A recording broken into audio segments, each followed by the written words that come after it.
Hello, and welcome to Shedding the Bitch Radio, where you can discuss, debate, and get advice on how to discover and shed the bitches of fear, insecurity, self-doubt, and negative mindsets so you can realize your dreams and life purpose and create and accelerate the riches you want in life.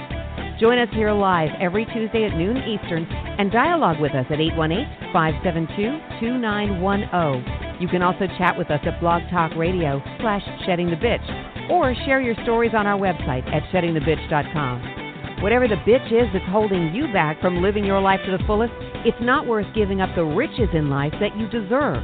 So call in now and let Bernadette Bowes know what's holding you back. 818-572-2910. Technology. You are listening to Shedding the Bitch Radio. Yes, I am Bernadette Bowes. It is a hot, steamy day here in Atlanta, Georgia. It's going to hit, or it's going to feel like about 105, so they say. I wanted to be sure that our Shedding the Bitch community got an opportunity to learn and hear from her as well. So you're definitely in for a great treat, all about removing the limited belief system, self-imposed limitations that you create for yourself, anything that might be holding you back from really achieving your dreams. But before we get into all of that, I was thinking, rich news. There's not a lot really going on, which kind of might sound somewhat boring, but at the same time, it's very, very nice and peaceful and comfortable, and I hope it is for you as well. So it's nice when there isn't a lot of not news per se, but just not a lot of information or updates or asks for prayers or that kind of thing. So we're just going to get right into it. How about that? We're just going to get right into it. The conversation specifically is going to be all around unleashing your inner greatness and fulfilling your destiny. And what our guest wants to share with you is how to remove those self-imposed limitations in order for you to unleash the greatest version of yourself. So I want you to be listening for a few things. I want you to listen for the number one habit of successful and happy people. Successful and happy. Who wants to be that? How to create a growth environment and how to find your purpose. But more importantly, once you find your purpose, how do you remove the barriers to your success? So I leave you with a rich question for you to kind of sit with as we get into a conversation on Shedding the Bitch Radio. And so your rich question for today is, what is just one self-imposed limitation that might be impacting your life right now? And a little slant to it would be, what would your life look like if you were able to remove that barrier? What would it look like if you actually had the tips, the tools, the resources, and the support from someone like our guest to remove those barriers and remove those limitations? Now, I want you to be hashtagging with us, posting, Twitter, Facebook. Our guest is very, very well known and followed by a good number of people on LinkedIn. So rich tag with us, hashtag Women's Leadership Mastery, hashtag Corporate Feminology. Now, we're going to get into that, but corporate feminology. And also, because we need to be this, hashtag unapologetic. And, of course, there's hashtag shed the bitch. So we're talking about removing self-imposed limitations. With your rich question, what is one self-imposed limitation impacting your life, and what would your life look like if you were able to remove it? Now, since we're with that little hiccup at the top of the hour, we're just going to get right into this. We normally would take a break at this time if you listen to us regularly. So our guest, Christy Rutherford, is the president of Live Up Leadership, a leadership development and training company, a certified executive leadership coach. Christy is also a keynote speaker and author, publishing 5 #1 best-selling books on Amazon in 8 months. In 8 months. That's awesome. Christy resigned from a highly successful 6-figure career with only 3.5 years left to retire with a full pension. She knew there was a higher calling on her life, so she took a leap of faith and has built a global business of women's empowerment, leadership, and having the courage to live your dreams. A Harvard Business School alumni from the Program for Leadership Development, Christy also earned a certification in executive leadership coaching from Georgetown University, an MBA, and a pastry chef diploma. Her national recognition includes Cambridge's Who's Who amongst executives and professionals, Career Communications STEM Technology All-Star, and the Edward R. Williams Award for Excellence in Diversity. So, everybody, give me a warm welcome to Christy Rutherford. Christy, it's fabulous to have you. Yay. Thanks, Bernadette. You know, every time I hear my bio, I'm almost impressed, but then I say, you know, that's the bio of a workaholic. I have to say, but it's good. It's good. I have to say, I was exhausted reading it, going, "Oh my gosh, look at this talented." And that's a short bio. And that I'm sure it is. I am sure it is. So you know, everybody, that you're in for a treat with someone with such accomplishments.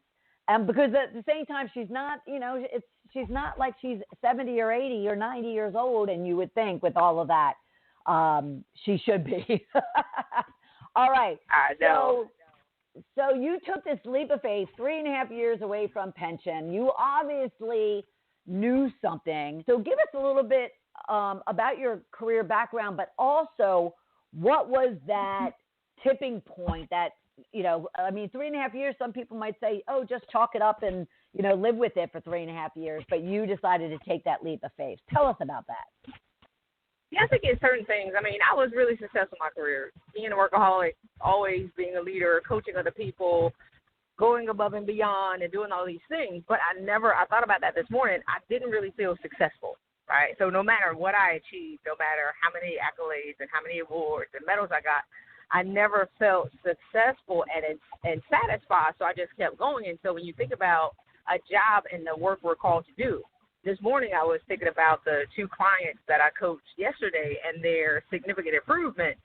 That gives me satisfaction. And then thinking in my career and getting the degrees and all these things, these external things of success that label you as successful, I never had that feeling that I felt yesterday.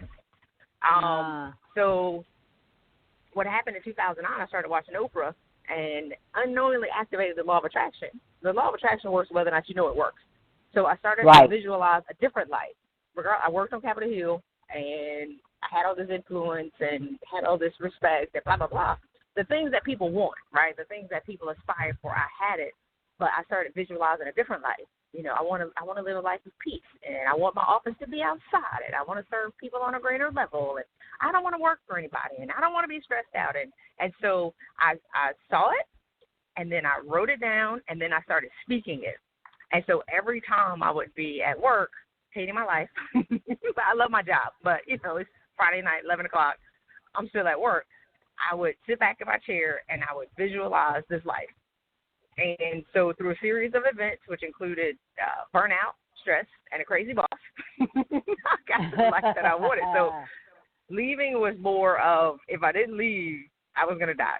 Yeah, I was so stressed out. I had a crazy boss and all these things, and leadership let me down. And so that's the story that you can tell, right? Like, how did you leave? Well, I could have, quote, unquote, been pushed out or forced to do something that I didn't want to do. But at the end of the day, when I back it up, it's really about this, how can I be mad about the life that I got, right? Like, those were the circumstances that got me to what I visualized. And when I realized that, I forgave the story of how it happened, and I forgave everybody because they just played a part to setting me free to what I really wanted to do. Wow. Okay, I got to break that down because that you said a lot in there that I really want to make sure everyone kind of just sits with as well. And remember, everybody, what your rich question is: what is your self-imposed limitation, and what are you willing to do or what would your life look like if you got rid of it, as Christy has done? So, Christy, you made this reference to law of attraction. So in your words, because if there's people listening that may not kind of be in that arena, so to speak, how do you define law of attraction? The law of attraction is, like Earl Nightingale says, you become what you think about most of the time. So even though I had these things and I'm working my job and I was serving people, I mentored a lot of people, but the secret desires of my heart and what I started to think about most of the time was this life. And when I started to get into hot water and I started, the elevation of harass with my boss continued, my happy place was this life, this vision. So that's what I kept, then I became really spiritual and religious, so instead of, dancing to Beyonce in the morning, I'm now dancing to gospel music, like, right. Somebody save me from my peril and my pain. And right. So this is the life that I visualized. So a lot of people die in their storm. I remember watching Oprah. So now I'm really trying to find a way out of this pit that I found myself in.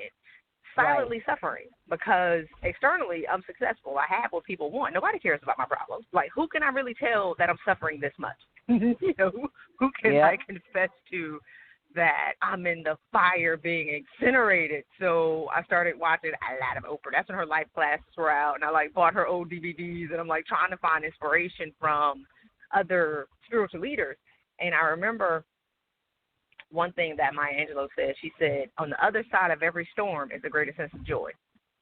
Right. And I recorded that, and I watched it over and over and over again. So when I was sitting at my desk, because this is a storm, and I don't know what the other side looks like. I don't know what's going to happen, but I know that this can't last forever. So it was always that hope and that wish and that dream of something different going to happen, even if I don't know what it is. Now, I never imagined that I would leave my career. Now, that, first of all, leave my good check, leave my six-figure career and everything with 3.5 years left to retire. Are you out of your mind? That was never the intent of me leaving. I thought, the job would move me, or, my boss would get fired or something would happen. But it was really, I got to a moment of decision.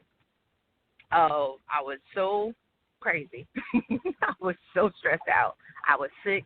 I was in the emergency room every 2 weeks. I had headaches. My arthritis came back. I felt like my ears were ringing. I was having panic attacks. I mean, it was physically my body was shutting down. And I remember laying in the bed one day crying hysterically because I knew I was just unraveling, but I felt helpless. Right. And this voice said, "Put your gloves down, Christy. It's time to stop fighting." Now, I didn't know who it was, but it was clear as day. And I knew when I said, okay. I said, okay. I answered out loud, okay. And then peace came across my body. I knew that was a decision that I had to resign and do the unthinkable and the unfathomable and the unpopular, make that decision. But once I made that decision, and once I felt that peace with making the decision that is ridiculous and completely irrational, I knew I now had to fight my way out of what I created. Yeah.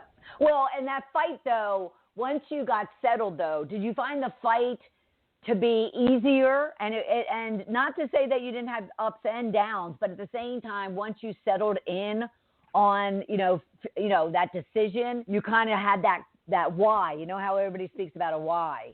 And therefore, you were willing to go through that fight and that fire and that fury because you knew that your heart was all in. Would you agree with that? Well, so I'm all in, right? The peace that I feel is there, but the problem is when you now have to, and this is what I teach my clients they don't have to do. Now I have to justify the decision to external people. Right? Now I have to justify the decision that I made to save my life to other people who say it's not that bad, or you're going to be okay, or why can't you just hang on? Because I'm a leader. Right. So you have those family and those friends who want to protect you from the lunacy and the craziest decision that you've ever made in your life. So in turn they want to protect you and they want to talk you out of it. But nobody was listening and nobody really knew the extent of suffering that was going on. Right. Yep. Because I'm a winner. Yep. I'm not going to tell you, right? So now I was at peace, but then I found myself fighting other people for a decision to save my life. And so I stopped talking. So what did you do to finally, go ahead. What did you do to finally kind of get past that? Or are you still working on it? Because a lot of people, it's 6 years ago. Okay, got it. I don't answer questions. I don't have to. I don't justify the decisions I make for my life to other people. Amen. Like, I won't even answer the question. Yeah. Amen. Amen. Amen. Yeah. Amen. Okay, I just wanted to make sure we had a full circle. Now, another thing that you said in all that, and I loved it, was you also said you saw it, you wrote it, and then you started living it. And I think that's really something too. If you could explain that a little bit, maybe, articulate it into literally what did you do, because I think people get this idea of what law of attraction. I just have to think and say it and visualize it and it'll happen. And it's not necessarily it's not that simplistic, but I love your saw it, wrote it, living it. So could you go into that a little bit? Yeah, I saw it in 2009. I wrote it in a journal, and then I started telling people this is what's going to happen after I retire. This wasn't so that was 2009. So now 2012 comes. I was still visualizing it. I would still read it, and I would still tell people this is what I'm going to do. Now the challenge with that is now I had the decision. Because Napoleon Hill says opportunity takes the slide back door approach. That's why many people don't recognize opportunity as it is. Yes. So the opportunity now came to make the decision to leave my career, and so that's am I going to do the unthinkable? So now I have to make the decision to do something different to save my life. So most people don't see the opportunity when it comes. They think that it's going to be something different, or somebody's going to, give me everything that I want, or is going to land in my lap by a leprechaun. You still have to do the work. Are you willing to let go of what's killing you? Are you willing to step into the darkness? Are you willing to take a leap of faith? Are you willing to let go of who you thought you were? And that's what people aren't willing to do. They can stand right on the edge and die. And there are ones who die at their desk. And not see the opportunity when it comes, because it doesn't look like you thought it would. Me leaving my career, what? Are you crazy? Right. Well, and that's not something I want to do. Yeah. And I think what I heard too is, you said that you put it out there, you saw it, wrote it, you started living it, and would you agree that a lot of people they don't do it because they get scared that if what if I ask for something and then it, like you said, it comes in such a different form that I'm scared to death of it, so they don't even bother to So ask. It's about studying and then believing that it's possible. So, that was the introduction when I started watching Oprah and Wayne Dyer and Gary Zumkov and Eckhart Tolle and Louise Hay and start studying all these spiritual teachers. That's when I started to have the idea of, I create my life. I create my circumstances through my words. I create it through what I visualize. So learning that, then I implement it. Now, the difference is when that happened and I saw it, like, wait a minute, this really works? Now what can I create? Right? So now it's like anything is possible. Yep. Nice. So why do you think, and you mentioned it briefly, why do you think women that lose the courage to go after what it is that they want, fulfill their destiny, and do the work? What was the beginning part of what you just said? You said why? Yeah, why do you think women lose the courage to just go and do what needs to get done? It's the general, path of life. It's graduate, get good, go to school, get good grades, graduate, get a great job, and create this lifestyle. And is not create the lifestyle that you dream of learning the law of attraction early. And so once you become more mature, whether you have kids or not, if you have kids, it's I can't go and do my dreams because I have kids, but you have to support them. Or if you're single, I now have this mortgage, and this car payment. I'm not sure if I can live my dreams. And it's possible, but you don't have to take the leap. But what can you do to work yourself out? And so a lot of people didn't know that I saved nearly 6 figures. I did a lot of stuff to unknowingly prepare to create that break in case of emergency glass. I created a plan B, so I could leave when I got into hot water. So that's how I was able to leave and make that decision. Nice. So I saved my money. I did certain things. I networked. People in my industry. So I've been offered 10 jobs in the first 2 months after I got out. They were like, "You did what? You need a job?" So I prepared, but not wanting to actually use it. But when it did come time to use it, I was able to do the unthinkable because I prepared for it. Right, right. That's awesome. That's awesome. And I hope everyone you're thinking to yourself, okay, that rich question, what is that one self-imposing limitations and what would your life look like, if you actually removed that limitation from your life, whether that's internally or externally. And I think Christy's painting a beautiful picture of just kind of how low any of us can be, but yet what you're willing to do to fight and overcome it, which is a beautiful, beautiful thing. So how has your definition, what was your original definition of success? What was it when you were in corporate doing, all those, climbing the corporate ladder and whatnot? And what is it today? Success then was money, prestige, position, getting to the 8:00 boardroom meeting, and having the house and having the car, and, being able to go on vacations to Paris and, New Year's in Vegas and Miami and all these other kind of things. So it was those external things of success that I defined as success, and I had it.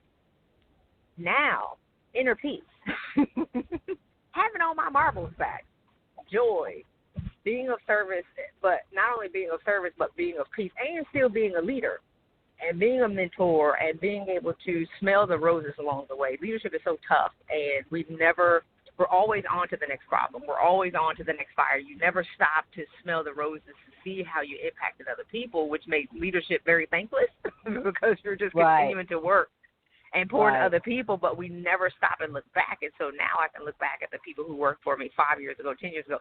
One of them sent me a card the other day and thanked me. Another one bought me or gave me another car. So I get cards from people that used to work for me 5, 6 years ago, 10 years ago saying, hey, thank you for how you showed up in my life. And now my clients. So that's what joy is, and that's what success. Success for me today means full health and having all my marbles. That's number one. Having all your marbles? Having all my marbles back. Yeah, I was so mentally strained when I left. Okay. My brain smoke was coming out of my brain. It was on fire. So I always say I started to write my first book and call it "Who Took My Marbles?" who my took God, my that's peace? hysterical. Who took my joy? Yeah. Oh, that's fun. Oh, that's hysterical. I wrote it down. I'm like, marbles. Did I hear marbles? I haven't heard that term in such a long time, but it's so accurate. It is so accurate. I love it. All right, we're going to take a quick break, but we have tons more to talk about. And I want to dig deeper with Christy in regards to she's mentioned how her family and friends, thought she was nuts and all that kind of good stuff with the sudden changes that she was making. But really want to help you, understand what she experienced, what she went through, and then what she's been able to accomplish after the storm. So we will be right back. You are listening to Shedding the Bitch Radio with Bernadette Bose. We are inspiring individuals around the globe to discover, confront, and shed their bitches of fear, insecurity, and negativity so they can create the riches in their career, business, and life they deserve. Be sure to check out Bernadette's book, Shedding the Corporate Bitch, Shifting from Bitch to Rich in Life and Business, available on Amazon and sheddingthebitch.com. We also want to thank our sponsors, TSR Consulting, who offers a broad range of tax services for small to corporate-sized clients. Go to tsrconsulting.com to learn more. And Parker House Virtual Services, who provides virtual assistance and social media support for small to medium-sized businesses. Email Deborah Parker at deborahparker78@gmail.com for more information. To become a sponsor or advertiser on our program, email us at mediarelations@sheddingthebitch.com. Shedding the Bitch Radio airs every Tuesday at noon Eastern Time. Be sure to go to blogtalkradio.com/Shedding the Bitch Radio and follow the program for all of the updates and announcements of our guests and show topics. Now let's return to Bernadette and Shedding the Bitch Radio. Welcome back, everyone. We are having a very lively conversation all about overcoming your self-imposed limitations with Christy Rutherford, the president of Live Up Leadership, a leadership development and training company.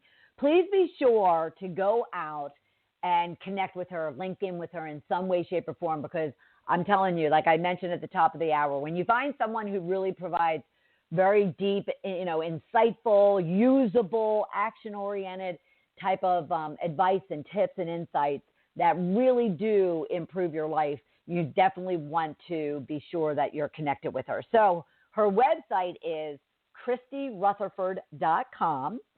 You can always email her. So if there's any chance that there's more information, or maybe your question or your answer to your rich question didn't get addressed, you can always reach out to her. And of course, if you want to leverage her as someone that can be on your side, your team, to help you with your dreams, your goals, your destiny, and your legacy, then certainly reach out to her. Her Facebook handle is Christy RPPC, Christy RPPC, and her Twitter handle is Live Up Leaders, and of course, Christy Rutherford on LinkedIn.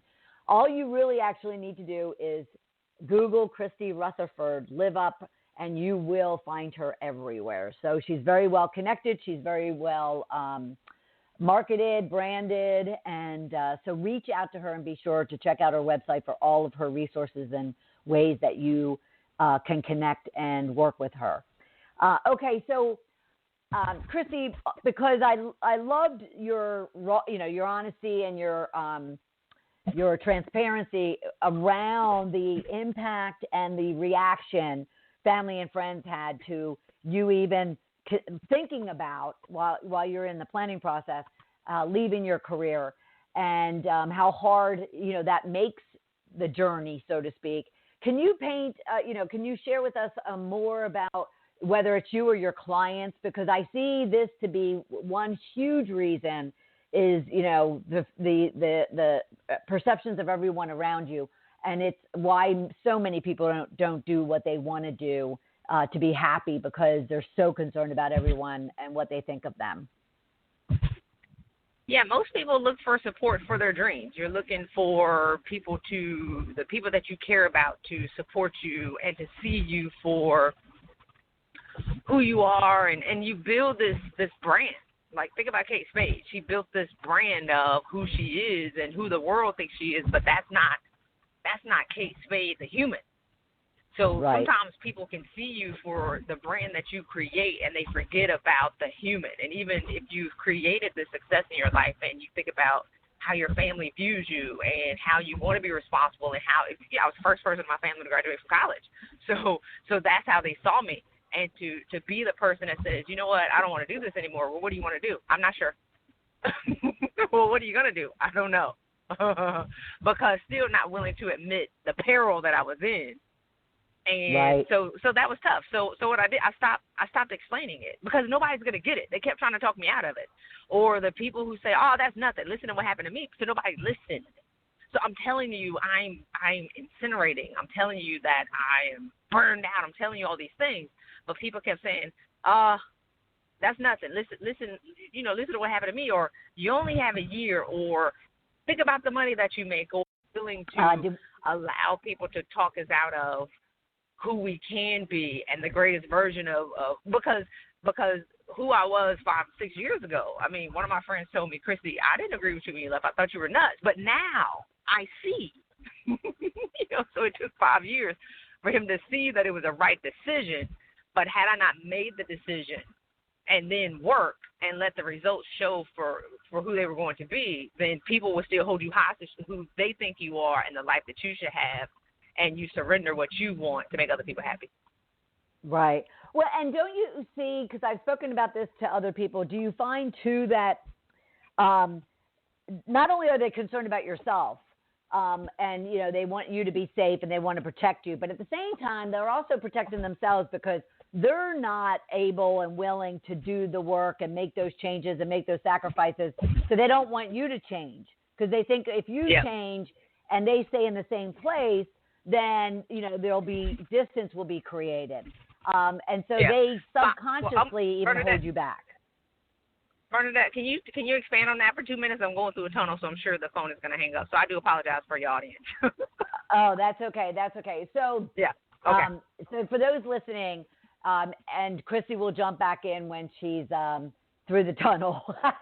But and that's actually a very good visual for all of us to have. As you're going through changes and as you're willing and you're putting yourself out there, and like she said, once you start seeing it, writing it, and living it, whatever that dream, that goal, that destiny you have for yourself, you are going to shift. You are going to start changing. And that's uncomfortable for other people. It's uncomfortable because it makes them nervous that you are going to change and you might move away from them physically, literally, whatever the case might be, or figuratively, I meant to say. It could be the fact that, well, they're somewhat envious or kind of afraid because you're willing and you're able and you're taking that leap of faith, and yet they're still stuck. They're still where they are. And basically, as she was, other people, external people, factors, anything cannot keep you and should not hold you back from you doing what you need to do for yourself. And I think if we had each one of us really going and pursuing our happiness and our joy and all the things that Christy talked about earlier, then we're only going to make everyone around us happier and joyful and much better people. So, and it would be a much better world if we all realize that we have to take care of ourselves. And if we take care of ourselves, almost like when you're on a plane, they tell you, put the mask on yourself first before helping others. That's not because they want you to live and everybody else die. It's more so you could be there and be in the best place physically, mentally, spiritually, emotionally, to help those other people. And then those other people will be taken care of as well. So I agree. The phone didn't hang up, by the way. Yeah. But had I not said it, it would have dropped the call, and now we would have been talking. You would have been like, what happened to Christy? So, yeah. Well, no, I would have known, and you would have called back in. Trust me. Nowadays with technology and us being such busy people, we all have, our things that we need to be doing. So our audience understands that. So, all right. So I, if you wanted to expound on that, feel free, please. Yeah, it's two things. It's sometimes people attach, and TDJ said it best, is sometimes people attach their destiny to yours. So whenever you change what you want to do in life, now they don't know how they're going to survive. So I had a lot of people, because I mentored a lot of people, so they were like, what will we do when you leave? And I'm thinking, I'm going to die if I stay. So sometimes people will hold you hostage to who they want you to be because they've attached their destiny to yours. And if you change gears, that means that they're lost. So I'm not sure if it's quote unquote selfish or whatever, but sometimes, I remember my mentors were leaving. I was devastated. And I said the same thing. Why are you leaving? I need you. And until I became that person, and I'm like, okay, I'm leaving. And then with family, they really think that they are doing you a service, or they think that it's what's best for you. Well, only you know what's best for you. Nobody really knows. You're not admitting or confessing, hey, I am freaking miserable. You're not saying, I have all of this stuff. Yes, you see, I have all these things. I have all this external success. I have all this, the money and the cars and all these things that you think define success, but on the inside, I'm dying. And on the inside, I'm really miserable. On the inside, I'm drinking wine every night when I go home because my life sucks. That's what you don't see. You're holding me hostage to what you don't know how I feel. And so we're always looking for somebody to support our feelings or understand, and we're not confessing the fully. But even if you confess it, do they even hear you? Right. Yep, and and I don't know about you, but should you care if they hear you? Because you still need to say it. You can't force someone to change. You can't force someone to you can't control anyone. So you just have to say it. And if they get it, great. If they don't, you still have to live what you have to live. I've learned to stop talking. I'm not going to defend the decision that I make to save my life. I'm not going to defend the decision, but people still want you to. They are waiting, right? They are waiting for you to justify to them a decision that you're making for your life. I changed the subject. I told my client that's in Kenya that She made the decision to leave her job, and we were able to coach for 2 months. She jumped off a cliff. She sold her house, quit her job, sold her condo, and moved back to where she's from. And she's so happy. And so I taught her to don't justify the decision that you made. Don't tell people why you moved home or what's going on, or you don't have to explain it to anybody. And I told her, this is the key: change the subject. People will get out of your business when you change the subject. You're like, oh, did you see the game last night? Or did you see what happened on the news? People are so short-sighted that, and the thing about it is, they want to get in your business, and now you feel like crap because you've told a story of being, harassed or abused or whatever. So they walk away informed, and now you feel like crap. So you can have a great day, and they bring up the subject, and now you go down into the dumps with them, and they walk away just knowing your business, and now you feel like crap, and now you have to pick yourself up off the floor, or you have to drink wine, or do whatever you need to get back up. Right. It's easier just not to say anything. I don't even talk. I stare at people, and I don't say anything, and they're like, okay, so I'm not even willing to have the discussion. Yeah. Well, and I have found too that you can kind of disarm someone by simply, being like, because it makes me really happy. I mean, who in their right mind is going to come back and go, well, that's stupid. It's kind of like, oh my gosh. Anyway, okay. So one thing I want to kind of come back around to, because I don't want it to fall on anybody's deaf ears, because we tend to delete a lot of things when we're, listening to programs and whatnot. But what Christy said, and Christy, what you said about, you brought Kate Spade up, and so I go back to actually apologize that I didn't kind of ask us to, just reflect and say prayers for those in our lives that might be suffering, because individuals like Kate Spade and Anthony Bourdain, here are people that, many of us, every one of us are probably thinking, oh, they have all the money, they travel, they have all the, lavishes of life, and here they take their own lives. So to what Christy said, we don't know what's going on inside someone's, heart and what's inside someone's mind. And therefore, what you're looking at and judging and assessing and ripping apart due to external materialistic factors, tangible factors, you'd be best to kind of go inward and realize you don't know what goes on in people's lives. And I loved what you were saying, Christy, because I think it's important that, even your family members, the people closest to you, the person in bed with you, they may not know what you're really, truly dealing with. And you can either share it with them, or to Christy's point, if they're not supportive of it or they're not hearing it, you just need to then kind of put your hand up and say, thank you very much, and go find the support and the help and your destiny, as Christy says. Would that be a good summary of that discussion, Christy?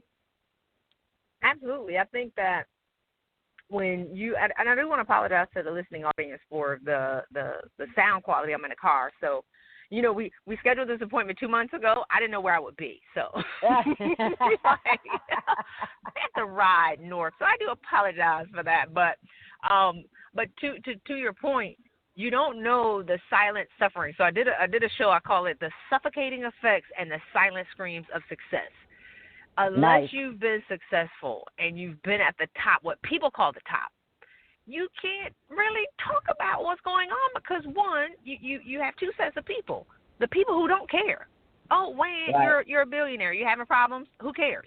You know what I'm saying? Like, oh, you're riding around in a Maserati or a Bentley. And I wish I had your money. Then I would deal with your problems better than you're doing, right? So you have that group of people who don't care because they don't have what you have. So they don't even see you. And so again, it's the human being, not the brand. People see the brand. You stop seeing the person. Right. And then you're going to have the people who just want to say, it's going to be okay. And no, like, can you really, and to have that brand, can you really get diagnosed with something? Because how is that going to work? Oh, she's depressed. Oh, she has. I wrote a post and I said, everybody thinks that money will make you happy. And I'm here to say it doesn't. Like, not only, I've learned that having all my marbles, which is what we talked about earlier, and peace is, what brings success and happiness. And some people said, well, people don't commit suicide because they have money. I said, that's not what I said. And they said, well, people who are depressed or bipolar are the ones who commit suicide. And I said, well, sometimes success and climbing the ladder and clawing your way to success is what can create the depression. But can a person be labeled as being depressed? And I was unwilling to wear that label. Let me say that. When I had some stuff going on and, my career is melting down but I don't, in the time I didn't know it was the law of attraction because I'm in the storm. I don't know what this side looks like. Yep. And my brain is melting and I'm drinking wine every night because I had to be numb. My life sucked. And I went to a therapist, but it had to be anonymous. Couldn't write my name on a piece of paper. And they gave me an office that was like, because I called the EAP, the 1-800 hotline, was like, I got something going on. And they gave me a therapist like a mouse in my office. And I said, I can't be seen here. Nobody can know because people saw my brand. So the human was dying and suffering, and I kept trying to be, undercover and somebody help me, please. And still then, they weren't listening. Like, nobody heard me, and I felt like I was just screaming on, and nobody could hear me. Like a fish on dry land, just suffocating in what I created. Right. Damn.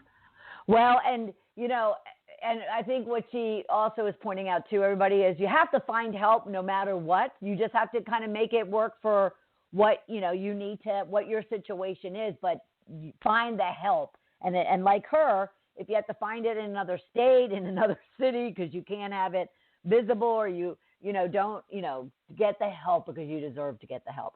Okay. I want to switch gears a little bit. Okay. I want to talk about, because when I saw this, I was like, oh, this is such a great, and I know it's a brand, it's a theme. At the same time, I love the underpinning of it. But you have a program and you wrote a book about corporate feminology. And I love that. Could you give us a little tidbits on it before we take our next break? And then we'll have time to come back and talk about it. Yep, corporate feminology. So I wrote corporate feminology, and the book is coming out next week. It's 2 months behind. And because I couldn't, there's something about writing books for ice cream, and I had to join Weight Watchers because I had too much ice cream, so then I had to delay the book, but that's a side note, kind of funny. But corporate feminology is about successful women. I've gone to these women empowerment events, and they always talk about the challenges women are having. And one lady talked about 80% of women don't make it to executive level because their husbands don't wash the dishes or their husbands don't keep the kids. And X number of women, African-American women, make the least amount of money than anybody in the world. And it made me mad because I'm like, I thought I was here to be empowered. I'm not. You turned down my light bulb. I'm leaving this room depressed. So I left early because nobody spoke to winning. And when I go to events that are gender neutral or mostly male-dominated events, because I worked in a male-dominated work environment, they only talk about winning. They don't talk about the challenges. The struggle. So if we're sitting around if all we're talking about is gender bias, double bonds, why women don't get ahead, why women lose, why women don't make it through you're not you're not giving me any tangible way to get out of this hole. So don't talk to me about what happened to the 80%. Tell me what the 20% did. Right. When the first woman president of the New York Stock Exchange in 286 years or so, tell me what she did. Don't talk about the 286-year gap. Tell me what the one did that got there, because she has something. She has a recipe and a secret for success. So corporate feminology for me is shifting the terms and shifting the language and the conversation around what it took to be successful. So I have volume 1 and volume 2. I had to split it up because it was too long. But the first book is 18 women. So I got 36 women total that graduated from Harvard Business School, 36 women from 25 countries. And these women are amazing. One of them is now the first Saudi Arabian woman to ever be appointed to the commerce,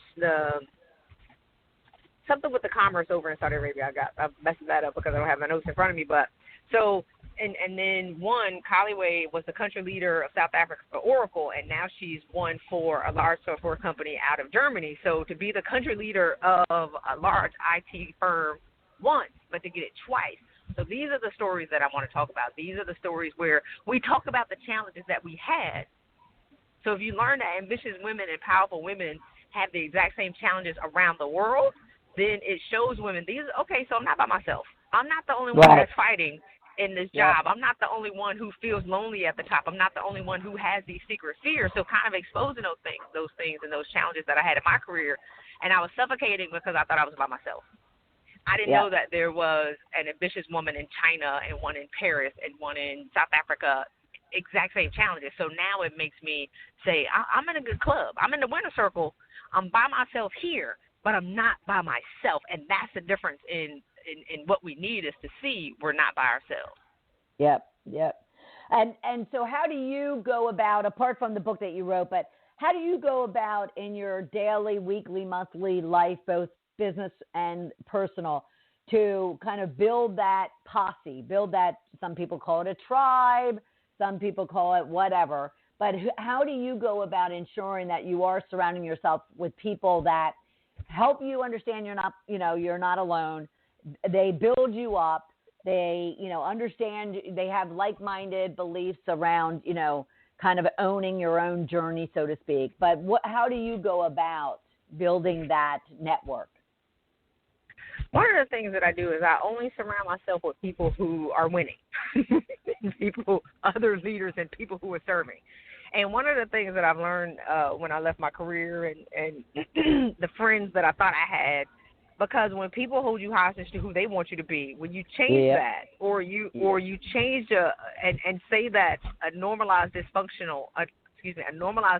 is no more acceptable. Like, for us to sit around and complain about our jobs for 10 years is not normal. Right. So to say I'm going to leave that, you're now saying that what is our norm is now not acceptable to you anymore. So now when I meet people, we are all on the same path to serve. We speak life into each other. These women can celebrate me publicly. I don't have to worry about who's talking about me behind my back. I don't have to worry about whether or not somebody's going to stab me in the back when I do something. I don't have to worry about, I know what they'll say about me, what they say about me to other people privately, because they can talk about me publicly in a great light. You know what I'm saying? So all these things with friends, when you don't know if your friends are really your friends.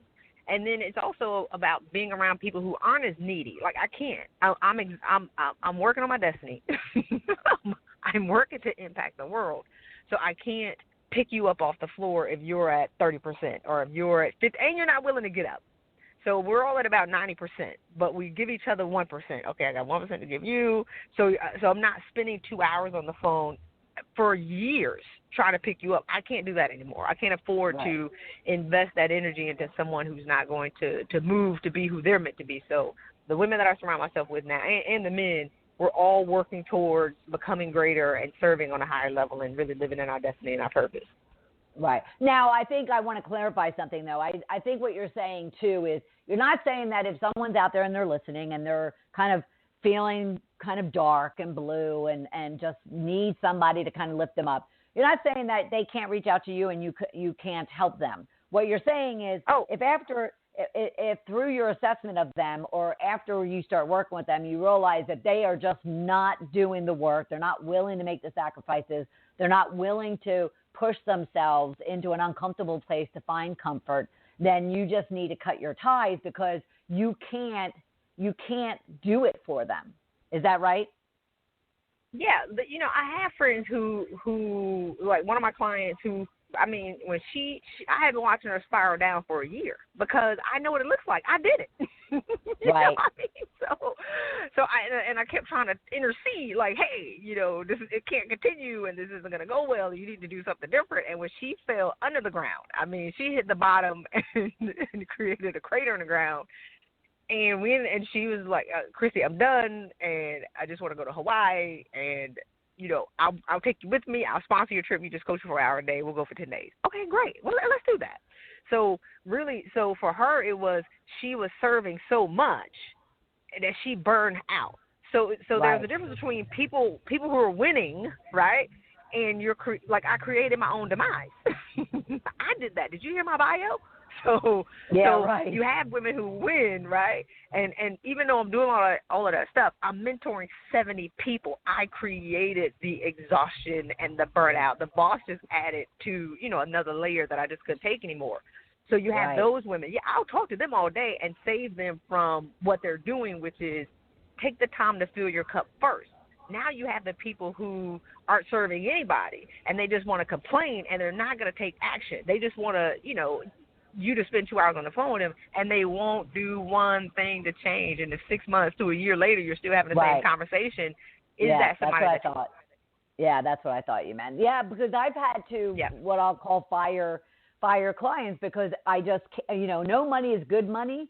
And you need to be, for those listening, you need to be committed into your journey. Not to say it will be easy and not to say you won't have challenges, but you have to be willing to at least make an effort to do the work, so to speak. Now, I want you to share with everyone, you have a free 3-part video series that will teach women how to learn the game, break the rules, and claim their seat. Tell us a little bit about that, and at the same time, where might they be able to find that? Oh, yay. Yeah, the corporate feminology video. So I made 3 videos, and really I want to talk about there's a game being played in leadership, whether you want to acknowledge that as one being played or not. I mean, do you agree? Yes. There is strategy all over the world. Even the stuff that I saw in my career, I can coach my client that's out in Singapore and the one that's in France, and the one like in South Africa. Coach, it is the exact same roadmap and game to success. So it's about leadership presence. What are the videos on? Leadership presence, communication, and also strategy. So a lot of women want to be promoted, or a lot of women want raises, but if the powers that the powers that be, or people don't know you exist, you can't say I want to raise because I've been here for 5 years. What have you demonstrated? Who do you know? So there's a strategy around getting a promotion. It's about already performing at the level of that job and building relationships with the people who are the decision makers. But if they don't know you exist, you sitting and thinking that you're going to get this promotion is outrageous. so that's what I talk about is how to learn. So Picasso says, learn the rules like a pro so you can break them like an artist. So that's really what it is. So I want to teach women the rules around and stop settling for what people say you can't have or listening to the 80% who haven't done. You can do it, but you have to be strategic, and you have to know the rules around getting promoted and getting the things that you want. That's what I talk about in that video series. Nice. All right. So I have a URL, and we'll make sure that we're sharing it out on our post about the episode. But do they go back to ChristyRutherford.com and find it somewhere there? Yep, they can go to ChristyRutherford.com, and then they can click on 3 free videos. Okay, great. And then they can get it there. The link will take them straight there. Mm-hmm. Awesome. And again, everybody, you need to go to ChristyRutherford.com just to overall learn more about her, look at her resources, learn how you can engage her. And her Facebook handle is Christy R PPC, but just do Christy Rutherford, you'll find her. Twitter handle is Live Up Leaders, and link in with her and then follow her. And because, like I said, she provides a lot of good tips and advice, and her posts are very valuable versus just being almost like, fun updates. We were talking about that before we before the broadcast went live. Any last parting words for our audience? Yeah, thanks. I want to thank you for inviting me to your show, and I have had a fantastic and phenomenal time. And again, thank you for your patience, Bernadette, with the background noise. But we are traveling, That's okay. Which is awesome. That's okay. One of the things that I want to leave your audience, and this is something I told my client the other day, was she didn't feel, so she on creating a routine, like her life was in disarray and tornado and all these other kind of things, but we talked about creating a routine, and she led with her feelings first. She let the thoughts come first. So thoughts plus feelings equal action. So we talked about getting out of the bed and meditating and journaling and doing an exercise and doing these things. Well, she led with her thoughts first, I don't want to do it, which led to the feelings in her body. This bed is really cozy at 5 o'clock in the morning. I don't want to do it. And then, which led to the actions where she didn't do it for 2 weeks. Well, last week she did it, and I took 2 pages of notes from our call on how much her life had changed and how much better she was able to show up as a mom, how much better she was able to show up as a wife, how much work she got done, and how many books that she had read, the homework, because I gave a lot of homework, because she led with the action first. Just get up.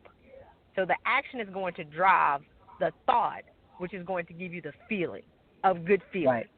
So don't do it backwards. So lead with the action first. So even if you don't feel like moving, even if you don't feel like doing whatever, because you naturally, by nature, want to stay comfortable, it's about you have to be willing to get uncomfortable in order for your life to change. You have to be willing to go against the grain. You have to be willing to make a decision to save your own life and not look for everybody to support you and cheer you on when you make a decision to change your life, because only you know what's going to make you happy. I mean, we chase all these external things that if I get this house and this watch, these things make me happy, and you're not.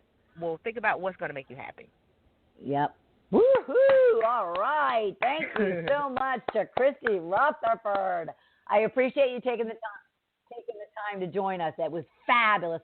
Okay, so everyone, next week, Meredith Elliott Powell will join us to talk about how to turn strategy into action, learn how to lead strategically, execute effectively, and predict your future by creating it. That's next Tuesday at noon Eastern Time. I want to thank our guest, Christy Rutherford, and I want to thank Deborah Parker of Parker House Virtual Services, and wish all of you a very rich, prosperous week. And I will look forward to having you right back here next Tuesday at noon Eastern Time for another episode of Shedding the Bitch Radio. Thanks, everyone. Have a great week. Thank you. Thank you. Have a great week. You too, Christy. Thank you for listening to Shedding the Bitch Radio with Bernadette Bose. Join Bernadette every Tuesday at noon Eastern as she helps you shift your bitches to riches. And the dialogue is always going on at sheddingthebitch.com. See you next week.